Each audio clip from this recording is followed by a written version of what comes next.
За сайн байцгаана уу? Өдрийн мэнд би Төрмөх байна.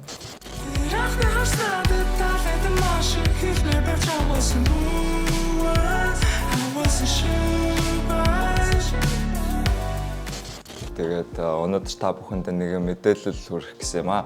MNS 4895 2025 стандарт батлагдсантай холбоотойгоор мопедоос бусад механикцэн тээврийн хэрэгсэл буюу суран гэх нэршилтэй захиргаан дугуй нь мотоциклийн ангилалд хамрагдаж зөвхөн 18 нас хүрсэн жолооны үнэмлэхтэй хүмүүс унахаар болжээ.